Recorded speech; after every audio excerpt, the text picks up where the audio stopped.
Hey, welcome back. This is episode 6.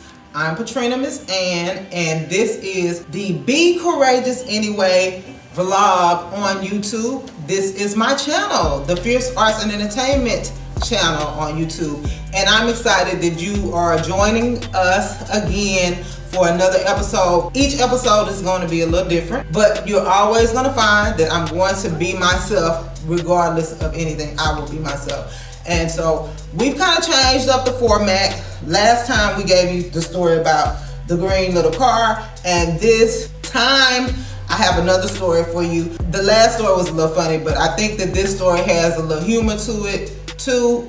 It wasn't all that funny when I was going through it, especially certain aspects of it. I really had some difficult moments, but this story is worth telling. I thought about it. I was saying, okay, well, I'm saying this is for young people, but is it really for young people? I think that there is a message for everyone in the stories that I'm going to share, because sometimes even as adults we may be in a position where we can't necessarily navigate our way at different points in our life.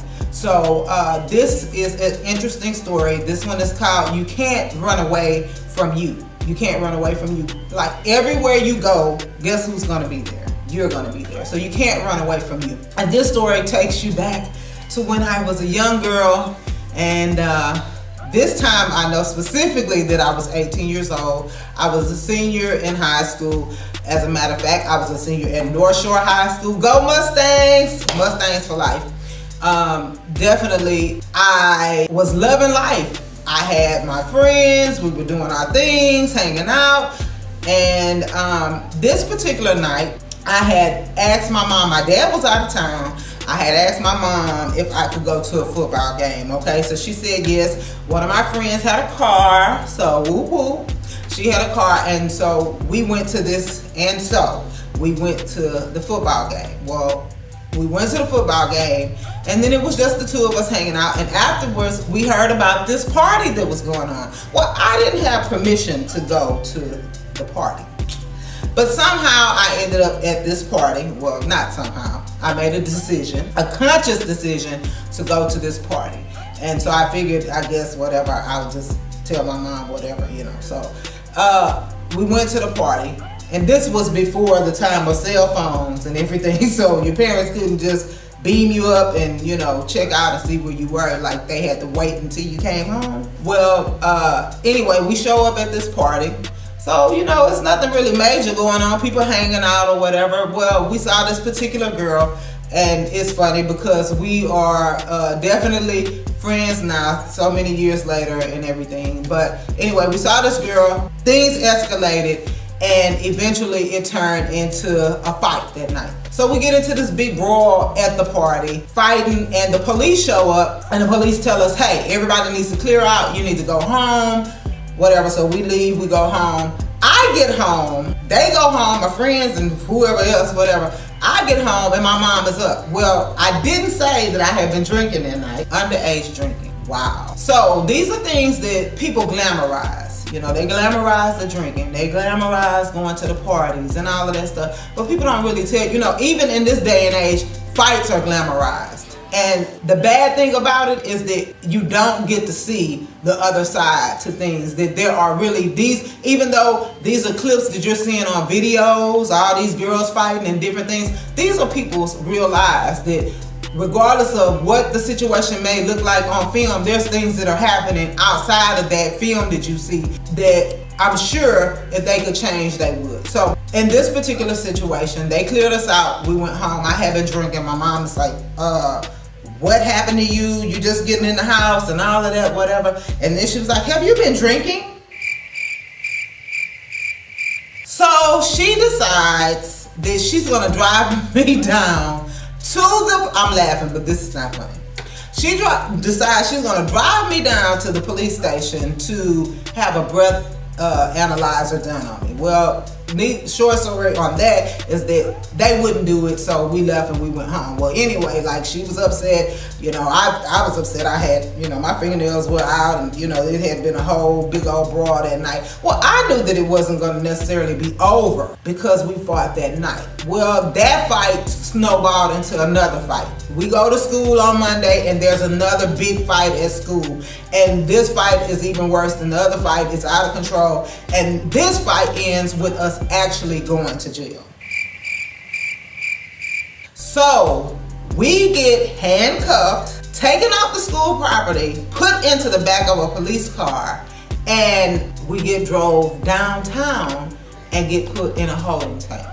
So here I am, 18 years old, where what started out being a night of what was supposed to be fun ends up a couple of days later with me in jail. So from that, what happens? I lost my spot in the co-op program that I was in high school. The co-op program was because I had enough credit hours. I didn't have to go to school all day. I could go to school half a day and then go to work. Well, they kicked me out of that program because of the fight. I ended up going back to school after going to jail and getting kicked out of the co-op program and being in ISS. It just was a whole mess. And my parents were like totally upset. I think the biggest thing that they probably were upset about was that it all started with a lie. It just kept snowballing. That particular situation just had me jacked up. Like a lot of things changed so quickly. And then my dad was just frustrated and he wanted to take me out of school. This was my senior year. Like I was almost done and I was with my friends and I was just totally freaking out. He wanted to take me out of school and put me into private school to finish. Okay. That was extreme, Daddy. That was really extreme. You know, that could have been handled a different way. Well, anyway, he was doing all of that and I like totally freaked out and I ran away from home. Well, let me say this. I didn't run far. I ran around the corner to my Medea's house. At least I had sense enough to go around the corner to Medea's house. And of course Medea let me in, and when my dad came, she was like, Trina's not here, just protecting me, helping me out so that things could be smoothed over at the time. Well, thank you, Medea. Medea is going to be with the Lord. Love you, Medea, and everything that you meant to me in my life. Eventually, I didn't stay there. A friend, my best friend, she's still my best friend to this day, Tamika, her and her mother, they took me in. This was like my senior year. Crazy things were happening, and here I am. I've run away from home, and I'm staying with my best friend and her mom. Well, again, you know, everybody's story doesn't end like that. Thank God for great people. Thank God for his hand on my life. Thank God for protection. How do you know when your life is being protected, though? You know, if you make a decision that leads you down one path to the next path, how do you know that your life is going to be protected? Is your life worth gambling with to figure out if it's going to be protected? Well, long story short, I went through some really tough things that year. And I ended up having to tuck my tail in and take my behind back home. Gratefully, wonderfully, I had parents that would open up their doors and let me come back home. I'm grateful for that to this day, and my parents are definitely instrumental in my life in a major way. And I thank God for that again. But the choices and decisions that I made, one decision turned into another decision that turned into another decision, and I didn't foresee all of those things happening. But those things happened because I believe that it started with a lie. And this is the moral to this story, that a lie is rooted in selfishness. A lie is rooted in selfishness. So consider that. Like, I can't sit and say that I've never lied before. I have lied before. But when I lied, the only person I was considering was myself. There are things that my professor said, you should never lie if the lie is going to only protect you. And so, you know, of course the Bible tells us that all liars have their place in a lake of fire. God is a forgiving God. Thank God for that. You know, so when you confess your sins to him, the scripture says that he's faithful and just to forgive you and cleanse you of all unrighteousness. I think that the biggest thing about lying is that you somehow think you fool other people, but what happens is you set yourself up to fool yourself and start a bad pattern of behavior. And you don't trust the other people in your life enough to know that they're gonna love you anyway if you would tell the truth. So I just want to encourage you in that.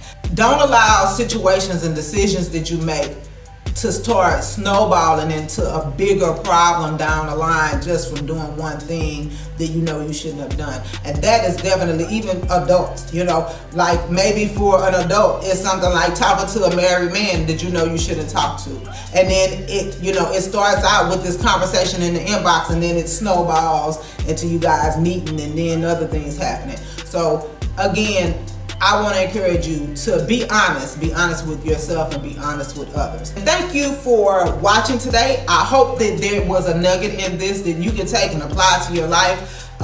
Thank you for listening to my story, and I want you to subscribe if you haven't subscribed, and share this with a friend. Click the bell down at the bottom so that you can get notifications when we go live. God bless you. I love you and I appreciate you for watching. Put your name, Miss Ann, signing off.